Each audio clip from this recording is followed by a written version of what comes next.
Morning all. It's not a bad one. But here we go. So, I was having a bit of a stick together, whatever you want to call it, with that Revell F-18 last night, and it got to around about tea time, and I found another quirky thing. This could be on everything, I don't know, but this is trumpeter and this is Revell. So put the two together and let's zoom in a bit more and move them, right? And you can start to evaluate for yourself the difference. So I've actually got, let's use a tickling stick. So this edge here is that edge there, and on the trumpeter kit it's very small. As with the Revell kit, the tailplane looks to be of a correct size and shape. The curvature on the trumpeter kit, yeah, it's pretty straightish there, and then it curves away there, and it gets a short flap bit. Here it goes dead straight, and then it starts to curve, and then you've got an angle piece off. You with me so far? Forget about all these markings, because being modelers you can fill that in and start again if you really wanted to, but I'd say that the Revell kit is more accurate than the trumpeter kit in that respect, just for the top markings, the engravings, right? Size of it, I think Revell's got the upper hand again. Shape, I think they got it pretty spot on. Now I've looked, because I have not got all of my reference here, I've had to go onto the internet and try and look for half decent pictures of these things. Now I've got tons of reference on super hornets, pretty much most of the modern stuff I built I've got a lot of reference for, so I can always look. There's loads and loads of pictures. You don't need loads of pictures, but I just got it, and that's just me being me. Now with the trumpeter tailplanes, they tend to be a bit chunky, toy-like, but they're all right for what they are. With the Revell one, they seem to be a bit more, can we put it, realistic. Yeah, realistic. So you're sitting there now wondering what the bleed now is he going on about? Right,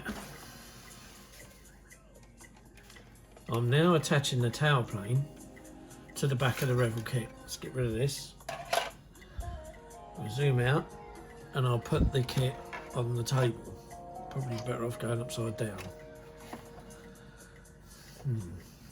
Still wondering?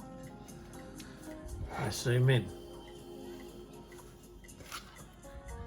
The gap.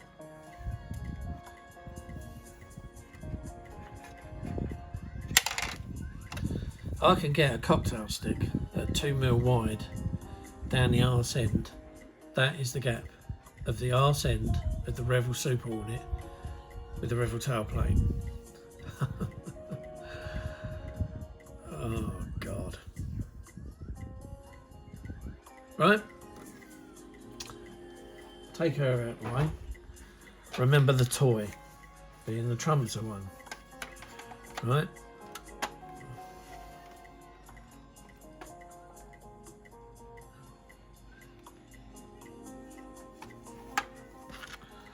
This is the bit we're looking at. So both sides, and this is with an elastic band on.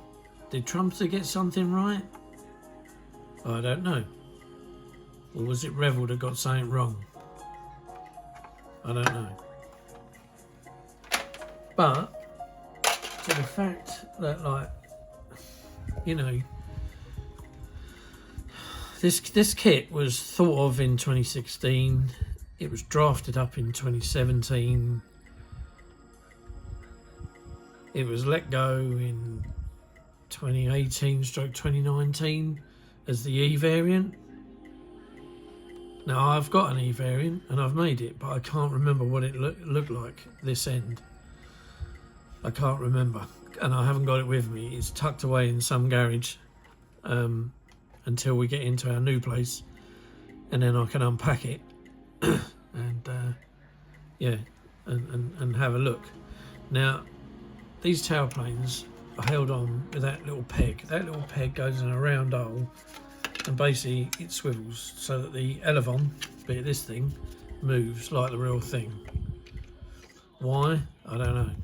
It doesn't sit on amazingly, so you've got a gap here as well as the gap at the back.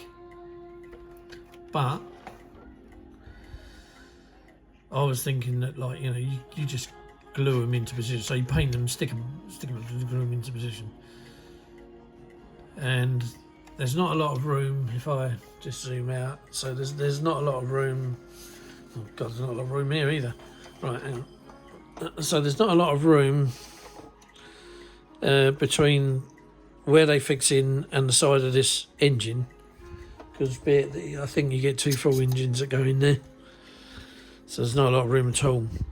There's literally about 4 mil. So you can stick a 4 mil piece of brass tubing in there and maybe stick the end of it in there. That's the join. So if I go to number 1, so this is the join. So this is just sanded down. It's just a crack that was sanded. So you can still see the mark there from the panel line as it went down to meet up with the door that's here, which you can see there, that black line. Can't get a bit croaky, I've just eaten. Yeah, there you go. See, so that line comes down there and that line comes down to me. So I've literally shaved probably 0.3 mil off, and that is the result of just 0.3 mil. It's not going to add a lot to that, so I've got to bulk that out. But bearing in mind that this here, I can feel it just by running my finger over, has sunk. I'm not saying that all your kits are going to be like this, because I've come to the conclusion that this kit came out of the factory on a Friday afternoon when they were all about to just bugger off home and go and have a piss up. And this is what we call a Friday kit. There's so much wrong with it. I mean, to the fact that I've got these exhaust outlets here, and these were put in, and I had to cut the holes out. I had to put plastic card behind them. I had to sand these down, put them in. I've put them in. The glue has expanded or whatever, and it's made the edge right. They're not a brilliant fit. I don't know what I'm going to do with them. I don't know whether to just cut them off, cut the whole thing out. I don't know. I'm at a loss with that, so I really don't know. But it's the main thing was of this video is to point out the other couple of things I found, which one is this tailplanes, and that's a pretty big hole, you know. That's not a small hole by any means of the word, and that's just to get the elevon to sit flush with the bodywork. Even if I cut that stump off and sand that down as flat as the bodywork will go, if I put this over the top where it's supposed to sit, so it's now flush with the bodywork, you can still see there's still a 2 mil gap there, stroke 3 mil. Oh boy. So yeah, but one good thing is the nose looks a lot better. So I've added the new nose. This was the nose that came.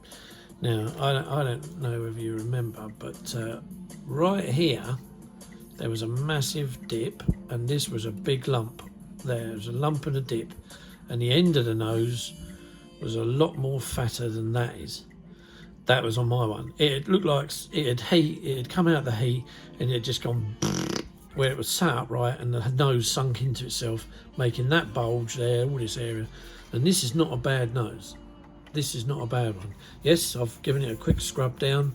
I've not done round the join yet, but I've given it a quick sand down, and hopefully when I get a bit of black primer on there, it will look all right, along with the gun mount there with the gas, the exhaust dispensers. So yeah, so the nose I'm chuffed with. The tank I'm chuffed with. I've got another tank, and it hadn't had any sink. It didn't look like a banana boat, the two halves. So I'm chuffed with that. Now, you heard me say that there was two things wrong. Right. Now, somebody pointed this out, and I don't know who it was. It was on a video I saw, and they were asking the question, should it be there or shouldn't it be there? And some models display it and some models don't. This kit doesn't, and it should do. Now, this is what I'm thinking about. So I'm going to get the, here he is, this thing. This is an AMRAAM AIM 120 rocket, missile, whatever, advanced medium range, right, and it goes on there, right? Nope, no such bloody luck. It won't fit on. Try and get it to see there. It won't go on, right? That's how it's supposed to go on. It won't go on because there's an almighty gap between it and the fuselage. The simple reason being is because right here, in line with this piece here, there should be an indentation for the fins of these missiles along with the sparrows. And I'll show you what I mean, because, yeah, again, we all mock them. Trumpeter got it right. Although I filled it in, Trumpeter got it right. So with the Trumpeter kit, because it's a bit chunky and a bit toy-like, if you wanted to put a missile on there, because this is so shallow and that's not as proud, you know, it's not very deep. It was only like, look, piece of plastic card. That's where this, and this is okay. This is not for this kit, but when you get the rockets for this kit, they actually sit on there. But that's what that's for. So that really has to come out. It's not a massive indentation. It's actually quite shallow. And I remembered seeing it in there's a guy. I can't show you his book, but there's a guy called Jake Malami. He's an American. I think he. I think he's a pilot. I don't know, but he's been around and photographed. He's done books. And he does them for modelers, and he photographs the whole of the aeroplane, inside and out, engines, electronic bays, you name it, he does it. And he's done this, and the Growler, and he's done the F-15E, and a lot of other things. And he's very good at what he does, and the photos are crystal clear, and they explain a lot. And this is on there. And I thought, right, so now I've got to try and get that on there, which isn't hard, but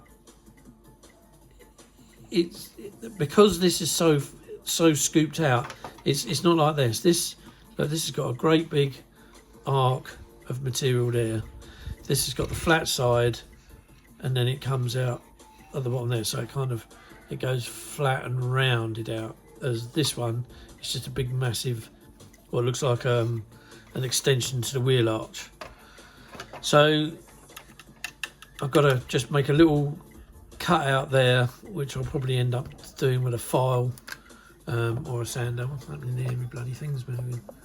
Yeah, so all in all, there's got to be a dent there so that rocket can sit on there, true to its word, so it doesn't look stupid.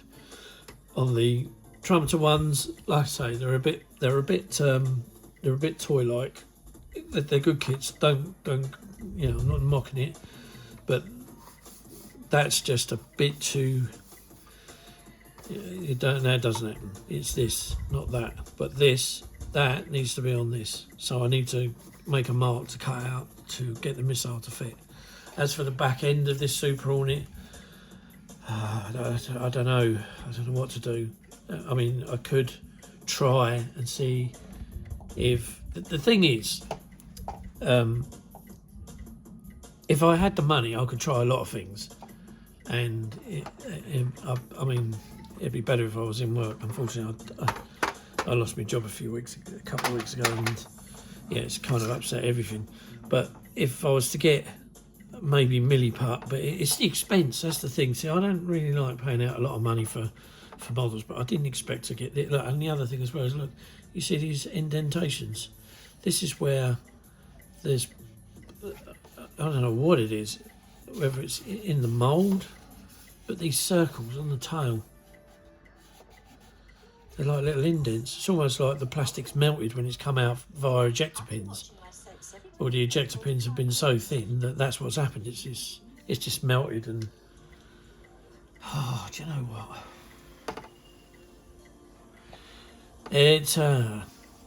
It's really disheartening because, like I say, I'm not made of money. No one's made of money, but nobody expects to pay out nearly £80 for a model, and you're getting this to deal with. You're getting the spots to deal with, which is losing detail.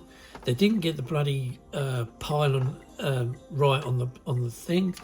The nose. I mean, I don't know. I mean, does anybody work in a factory where they do injection moulding? Do they ever? You know, especially for things like, you know, Revell kits. I mean, is there an inspector that goes, yeah, them sprues all right, yeah, bang, out the door?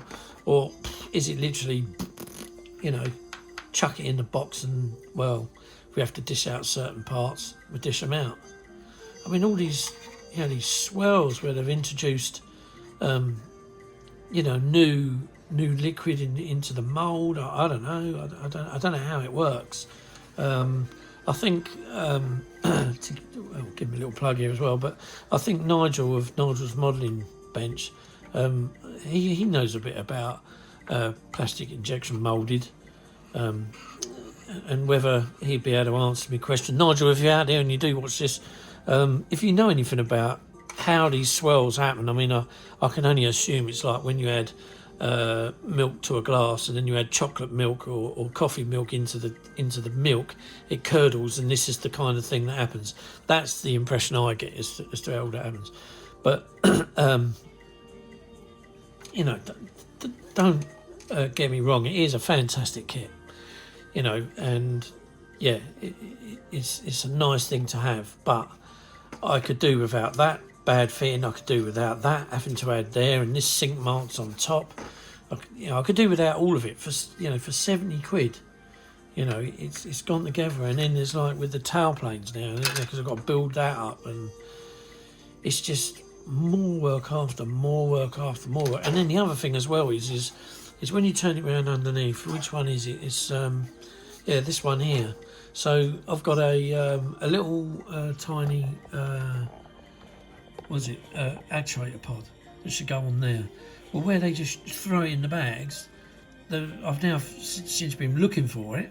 I found all the others because I've chucked them on, but this particular one, I've got one side of it, so I think it's just, where's the other side gone? Where does it all go? You know, it's just the carelessness of it all, where they've, you know, chucked it into bags, and it's just, yeah, there you go, it's a model where just knock them out, get them out the door, sell them. But what I will say is the customer aftermarket care from Revell is absolutely tip top.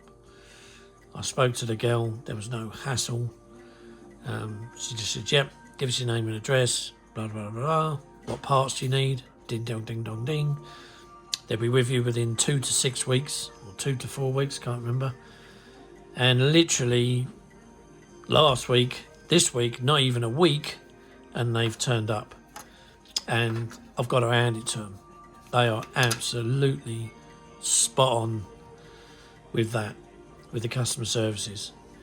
It's not the person who you speak to on the phone. They're nothing to do with the making of this. Whoever made this and then was in charge in the factory, you know, should be maybe, you know, called in the office and said, look, you know, you've let this one go. How many others were produced? Because there's got to be a few more that's the same as mine. But I mean, when I saw Nigel's got one, I saw his, and his one didn't look too bad, especially on the glass front. It looks pretty good. There was another guy in Japan, and he had awful trouble. He was adding plastic card to it all over the place, and I think most of that plastic card was going in underneath here and round the intakes, because obviously where you've got this wing, unlike the trumpeter one, that flat goes all the way down to here. Well, this doesn't. That meets this, so that is the join there. You know, and if you're making something like that, I mean, and not only that, Revell do very fine details. So you've got to, you know, their engraving's very fine. It's excellent, but it's really fine. And I must admit, you know, it's not going to be long. I'll give it a few years of, depending on how many years they knock these out for. It'll end up like the Tornado, where the entire underside just doesn't exist now. You get the nose pack engraving, and it gets to the rear end, and it's just all blank until it gets up here again. So, you know, you've got to do a lot of rescribing as such. But yeah, I don't why this pod holder had these two halves of the pod on, and then all you had to do was stick the back on and the front on. I don't know why they made it like that. I would have just made this a one piece, or moulded it onto here maybe. I don't know. I just would have made that one piece and made that separate, because you depending on what your loadout is, they didn't always carry this pod. And then I've noticed just recently now that they've started carrying a sniper, some form of sniper pod on there, and yeah, that looks quite nice. Oh dear. So the arrestor hook assembly isn't the best, and as you can see, my arrestor hook has disappeared. So yeah, but you know, again, the arrestor hook is in 3 or 4 bits. This is 2 halves. Why not just mould it as, you know, one piece like that, and with the hook on the end instead of making this hook, because I think it's swiveled. It just all just, you know, just snapped off and fell to bits. It was just so that was that. But the other thing, if I can find it, there we go, is these jet engines, these jet cans at the back. Right. So when I had the original ones, let's get one over. I'll get this one over because he's in 2 bits. Right, so when you have a look at this piece, right, you can see, when you look at the top here, the curviness of it, yeah? You can see, look, the indentation marks going all the way around, right? They're all the way around because they're sunk. This is a solid piece. This isn't a two bit. This is a solid piece of plastic, and it's got that curve. See it? No, it shouldn't be like that. I guess the new one in, dead flat, no sinkage. Look, that's how it should be. How the hell? Whoop. I ended up with that, I do not know. So there you go, side by side. Whoop. Flat, curved. Worse in some places than others. The thing with the jet cans, I don't think you can see it on this one, which I think it was more on the other one, was it? It was just very, because this is the mould. You don't cut these off or anything. This was the mould, so it's not very flat. It was a bit jagged, and there's a step, and the step goes inside of there, which I've now flattened off, because I thought, right, I'm going to flatten that off, and I'm going to flatten. This is the ridge. So there was a ridge on here, So this was male and this was female, bang, straight together. Now it looks a lot more neat and tidy compared to the scruffy look of that one, where there's a, you get a massive gap. And I think on one of my jets there was like some little indentation marks here where it looked like it's sunk. But this is the new one, so I'm much happier with those. That's a lot better.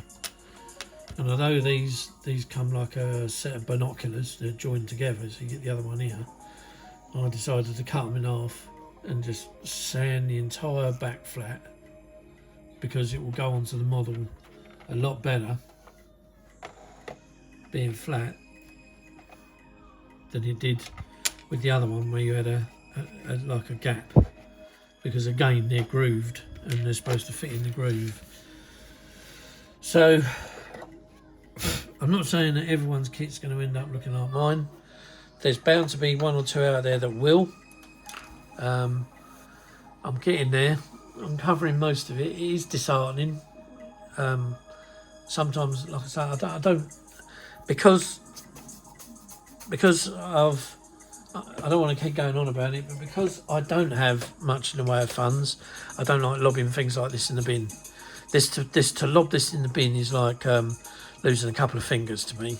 I'd rather sit it out, and if not, then I'll leave it until such time as I get a job where I've got a bit of money coming in, and if I can spare the money to get something that's 3D printed to do it, then that's how I work. I don't work on the fact that I just go out and bash, loads of money, a bit like Harry Enfield, if you remember him. Loads of money, that is, the plasterer. So I'm not like him, where I'll just go, bosh, let it, I'll just drag anything down. I've got, there's people I know that do that, and, it's just, that's up to them. That's if they got the money to do it, yeah, bloody hell, go ahead, be my guest. But I try and save everything everywhere, and again, I look on the internet, but the trouble is on the internet with the stuff that I build, plenty of people buy these things, but not many people review them, and not many people do a build. I mean, who's done a Super Hornet build on the internet? There's been a couple, but I don't think they've done anything as in-depth as this. I mean, the guy from Hong Kong or Japan, wherever he is, that did the one that had a lot of trouble, it's a case of watching what he's doing, but you've got to read what's on the screen, and that doesn't always help me being autistic. Reading's one thing, I can read, but then I'm not listening to what he's saying or looking at what he's doing, really, because he doesn't talk English. So it's you either look what he's doing, and then I have to watch the whole video again and then try and get what. Oh, it's a rigmarole. I'll tell you what, being autistic is a bloody bane, I tell you. But there you go. So that's why I don't like getting things like this and just, giving up at the third or fourth hurdle and lobbing it all in the bin, because it's just, it's just not me. I'd rather sit there and suss it out, or wait until such time I've got the money to maybe get something that fixes that problem. Now, as kind as he is, Eric from France has sent me some files, I think, for the little exhausts on the back. Thank you very much, Eric. Thank you kindly. He's a good man. Now all I need to do is get them printed off. So I'm gonna have to see if my friend James can either print them off, or there's a guy at our model club, Peter, who's got a 3D printer, and see whether he can print them off for us. And then I think what I'm going to do is the rear end of this, where we've got these exhaust outlets here. I don't know whether to chop, because all Eric's done is just the outlet, and they're not actually attached to anything. And I thought, well, I could either chop all them off and sand that completely flat.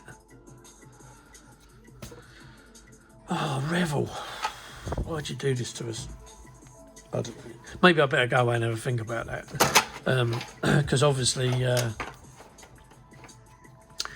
that section there is a section that needs thinking about, because I think if I'm lucky enough, I might be able to drill around here and maybe cut these out completely and either sink them in somehow. Oh, I don't know. But anyway, that's 30 minutes of looking at this Super Hornet again. I've pointed out another few things. I'm gradually getting in and into it. Like I say, look at the new canopy. Look at that, that's nice and clear. No swell marks in it. A little bit of fog in there and there, but let's have a look. This should just buff off with a cloth with any luck. That's the outside done. What about the inside of it? Let's have a look. So, yeah, there's a couple of marks there where it's been in the bag, but this line's got to be sorted anyway. This line here, the seam line in the middle, and lucky enough, it's quite proud, but it's not massive. But where I had the other canopy, it went in, this came out, and it went. Oh, it was just. The other canopy was bloody awful. And the front windshield, I've got a new one of those, and that is 100% better as well. Just trying to finish. Oh yeah, some more box of bits. So we've got this I've managed to polish up. Now I am experimenting with a few polishes as well, so I'm not going to let you into any secrets because you probably have already experienced into it yourself. But right, so I've taken the seam away, so it has got a little bit of a wobbler, right? But in order to make this shine, I started using this. Now this is what I put on my van. Super hard shell finish, paste wax, right? And you just get a cotton bud and you rub it all over it, and you know it comes up a treat. But the other one I found as well is, if you want to go really upmarket, is Auto Glim scratch remover, right? And that polishes this up as well. So there's two types there. You've got turtle wax and Auto Glim, right? That's what they are.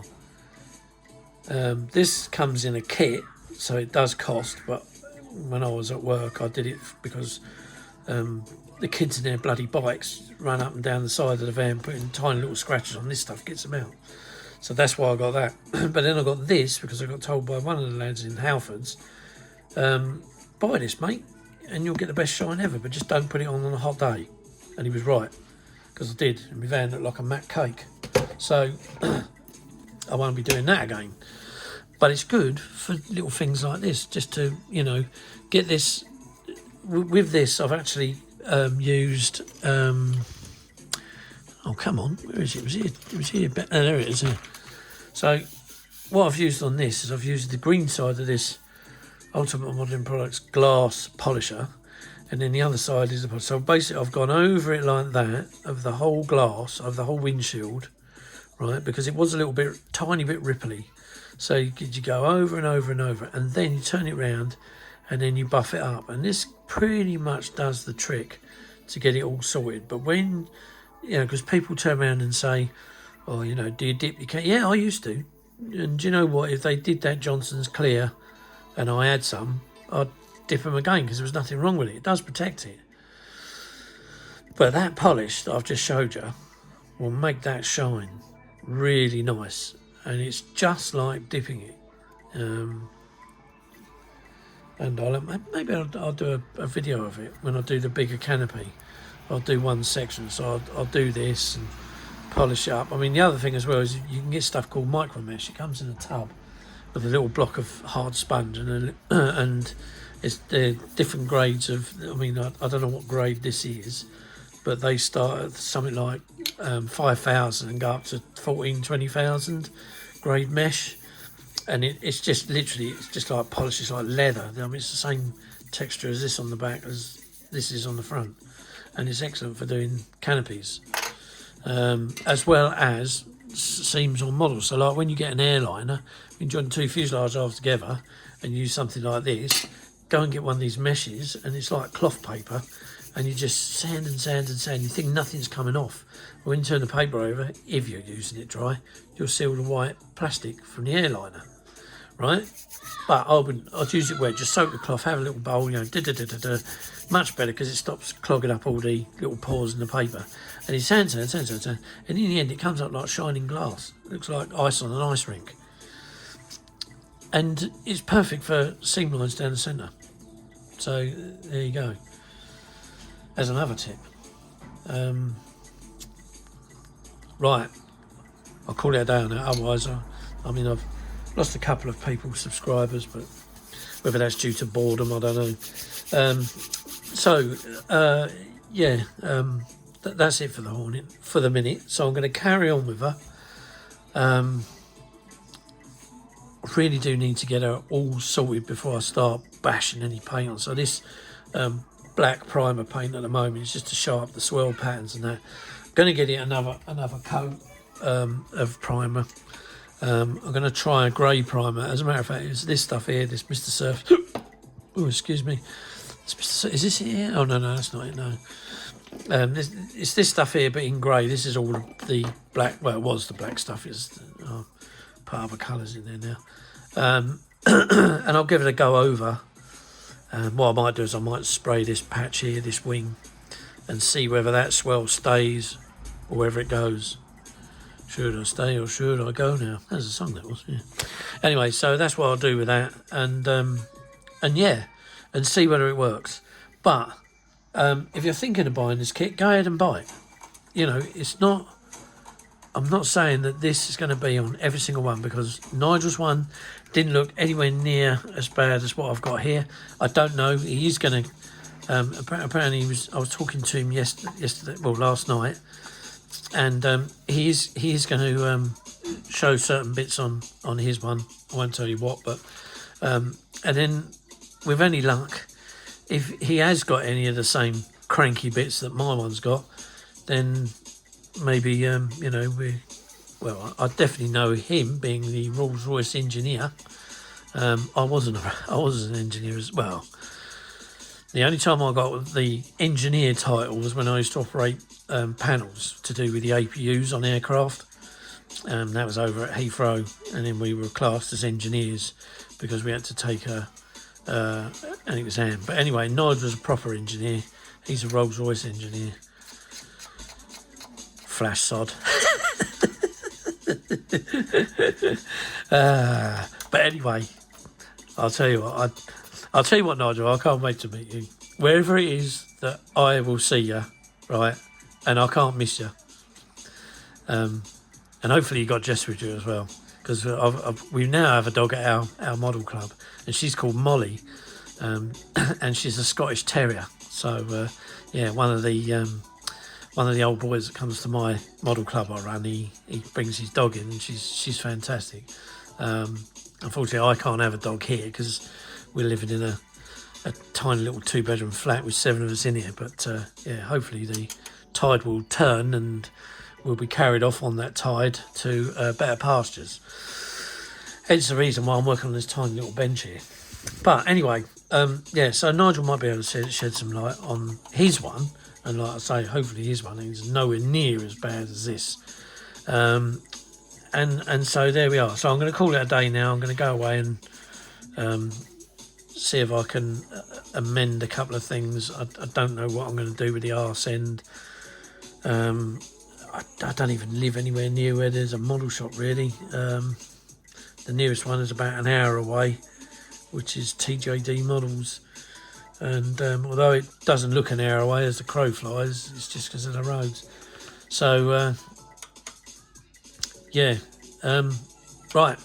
Shut up, bro. You're talking crap now. Right, okay. So, like and subscribe if you enjoy these videos. It's always nice to grab a few more people in the loop. Anyway, like, subscribe, stay safe. And mind how you go, the lot of you. I love you all. And let's see what I can get, where I can get with this in the next 24, 48 hours. Depending on how long I get at the bench here. So while it's quiet, I'm going to crack on. So on that note, I'll see you soon. Bye now. Ta-da!